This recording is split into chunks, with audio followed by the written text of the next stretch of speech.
Assalamualaikum warahmatullahi wabarakatuh.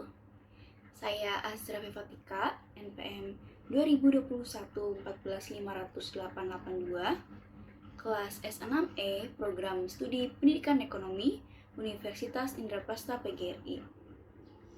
Nah, pada video kali ini, untuk memenuhi tugas mata kuliah Pembinaan Kompetensi Mengajar dengan dosen Dr. Muhammad Ramadona SEMPD. Nah, pada video kali ini, tugasnya itu mengenai tema suka duka menjadi seorang mahasiswa dan suka duka menjadi seorang guru. Oke, langsung aja. Yang pertama itu mengenai sukanya menjadi seorang mahasiswa. Oke. Jadi kan tema itu mengenai suka duka menjadi mahasiswa dan guru. Nah, ini saya akan menceritakan terlebih dahulu sukanya menjadi seorang mahasiswa. Nah, salah satu hal yang paling saya nikmati sebagai mahasiswa adalah kebebasan. Kebebasan dalam mengeksplor minat dan bakat yang ada pada diri saya. Di mana saya juga bertemu dengan berbagai orang yang memiliki semangat yang sama dengan diri saya. Nah, kita juga berbagi pengalaman dan ide.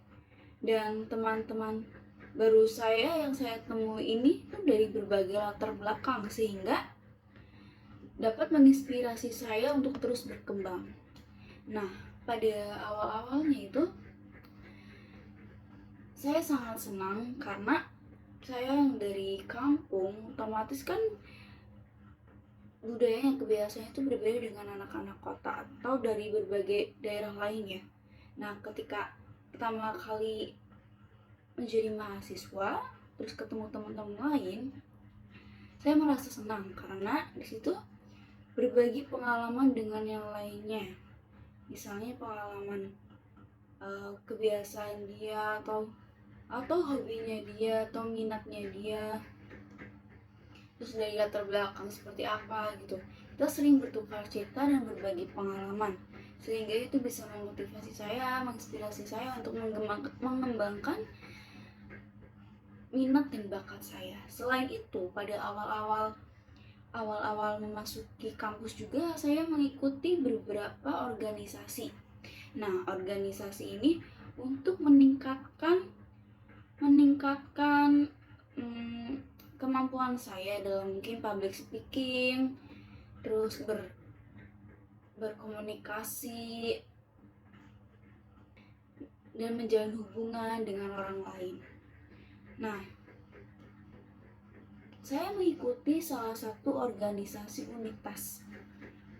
Salah satu organisasi yang bernama Unitas Ekonomi. Di situ saya semakin memperbanyak teman saya, tidak hanya di lingkungan kelas saja, tapi saya juga mempunyai teman dari berbagai kelas dan organisasi, sehingga teman saya banyak dan wawasan saya makin bertambah karena mereka juga kan berbagi pengalaman yang mereka ketahui.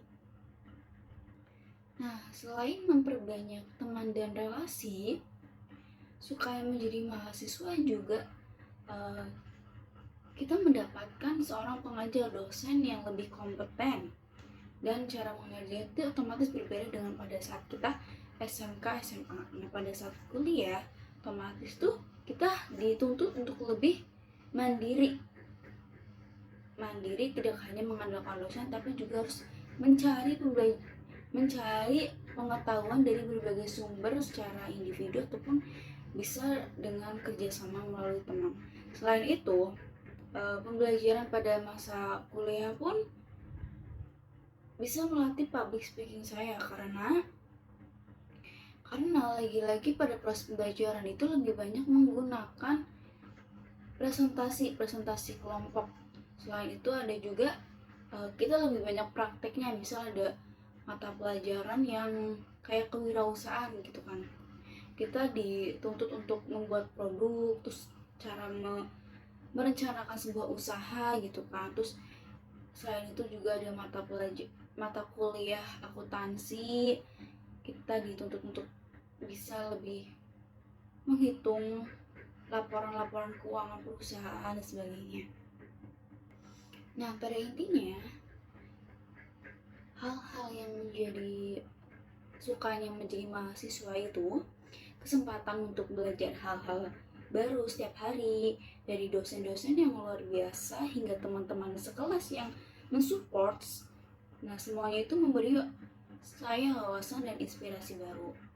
Nah, selain itu saya juga menemukan bahwa menjadi bagian dari komunitas akademik membuka pintu untuk berbagi kesempatan. Nah, berbagi kesempatan mengenai apa? Yaitu mengenai seminar, workshop, dan kegiatan ekstrakurikuler yang perluas wawasan saya. Nah, karena pada saat dulu saya mengikuti organisasi, itu juga saya mendapatkan pengalaman untuk pertama kalinya menjadi bagian dari acara tersebut. Saya menjadi MC dan pernah menjadi MC, lalu terus menjadi seksi konsumsi dan sebagainya gitu kan. Jadi saya mengikuti seminar-seminar yang diadakan oleh kampus, salah satunya dulu seminar yang cara untuk meningkatkan public speaking, dan masih banyak lagi. Nah, lalu itu selanjutnya itu ke dukanya menjadi mahasiswa. Jadi nggak semuanya itu menyenangkan ya, namun pasti ada momen-momen yang bikin kita mengalami kesulitan dalam proses mengikuti perkuliahan. Contohnya itu ketika banyaknya tugas yang menumpuk dan ujian yang sulit dihadapi gitu. Jadi pada saat kuliah otomatis tugas-tugas kita tuh lebih banyak gitu kan, lebih banyak. Selain itu ujiannya juga berbeda pada saat saya dulu sekolah SMA atau SMP gitu kan. Nah, udah gitu kan udah tugasnya banyak, jadi saya sebagai seorang mahasiswa harus bisa mengatur atau manajemen waktu gitu kan. Nah, apalagi saya ini udah pindah ke kelas sore dan saya sempat kerja di situ. Saya merasakan susahnya untuk membagi waktu gitu. Jadi dari pagi saya harus kerja sampai sore, terus saya pulang cuman mandi sebentar, habis itu langsung berangkat lagi kuliah, karena kuliah dari jam 5 sampai jam 10 malam gitu kan. Otomatis badan capek, terus pikiran juga kurang fokus karena kebagi-bagi pikiran, kebagi sama kerjaan dan kuliah gitu kan. Jadi kadang ada beberapa tugas yang mungkin saya lupakan atau mengerjakannya itu mepet deadline gitu kan. Jadi itu bikin saya panik. Terkadang juga saya merasakan sedikit stres, tekanan gitu kan karena banyaknya tugas gitu. Nah, selain itu dukanya juga saya pernah hendak mengikuti kampus mengajar. Nah, saya sudah mulai mengikuti tes segala macam, tapi sepertinya Allah tidak mengizinkan saya untuk mengikuti kampus mengajar, dikarenakan pada saat melakukan tes ada sesuatu hal yang akhirnya saya tidak bisa melanjutkan tes tersebut dan melakukan perjalanan pulang kampung karena ada sesuatu yang penting yang terjadi di kampung. Jadi pada akhirnya pas pendaftaran ditutup lalu pengumuman, ternyata saya tidak lolos karena mengerjakannya itu tidak selesai. Jadi itulah yang menjadi beberapa dukanya menjadi mahasiswa yang ada pada diri saya. Yang pertama tadi itu mengenai tugas yang menumpuk dan kesulitan dalam manajemen waktu, ditambah saya juga pernah kerja sambil kuliah. Lalu yang ketiga itu mengikuti kampus mengajar tapi tidak lolos. Oke, untuk suka duka menjadi mahasiswa sudah saya paparkan tadi. Untuk selanjutnya yaitu suka duka menjadi seorang guru.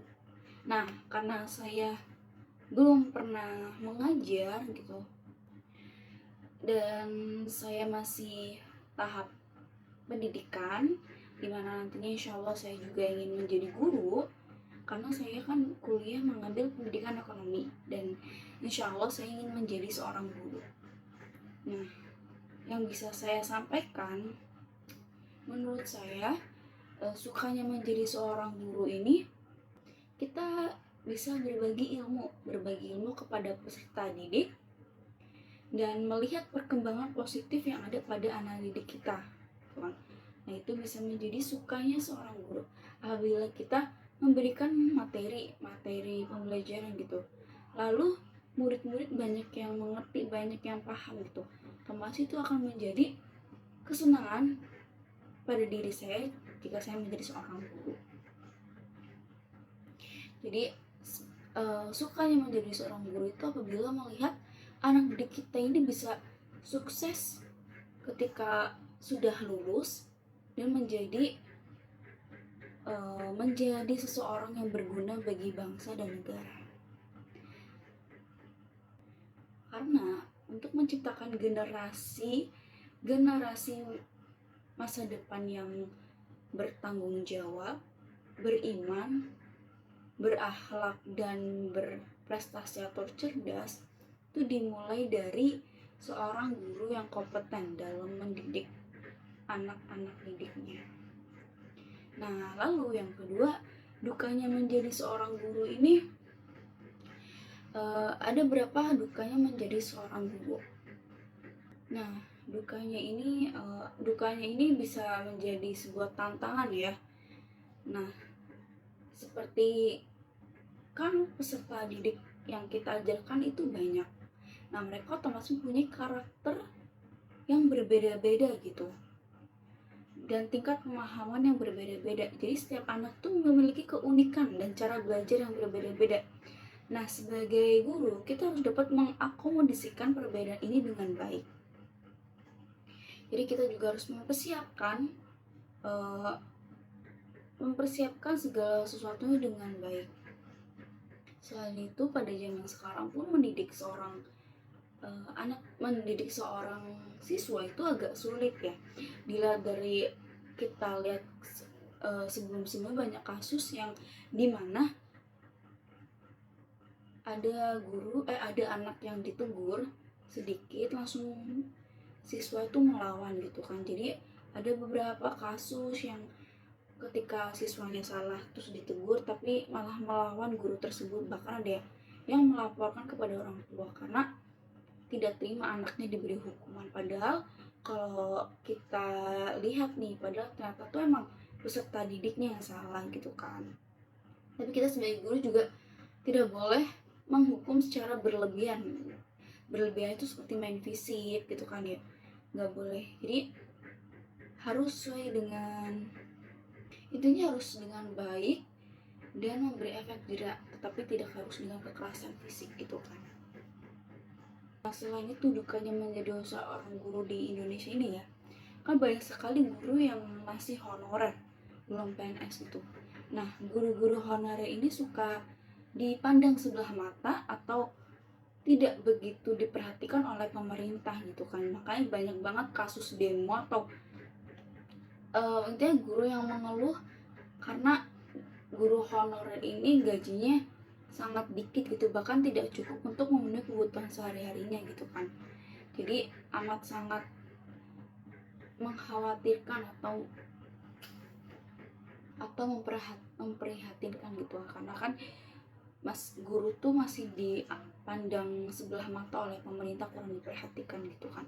Ya buktinya dari ya banyak guru honorer yang kehidupannya kurang layak gitu. Padahal kan kalau misalnya tanpa adanya seorang guru, bangsa ini nggak tahu mau jadi apa gitu kan ya. Jadi alangkah baiknya gitu pemerintah harus memperhatikan guru. Nah, itulah yang bisa saya sampaikan, dan itulah beberapa refleksi tentang suka duka menjadi seorang guru. Meskipun penuh tantangan, menjadi guru adalah panggilan hati yang sangat mulia. Bagi teman-teman semua yang sudah menjadi guru, berusaha memberikan yang terbaik. Bagi yang sudah mempersiapkan diri, semoga ini bisa menjadi langkah agar kita bisa menjadi guru yang lebih baik dan berkompeten.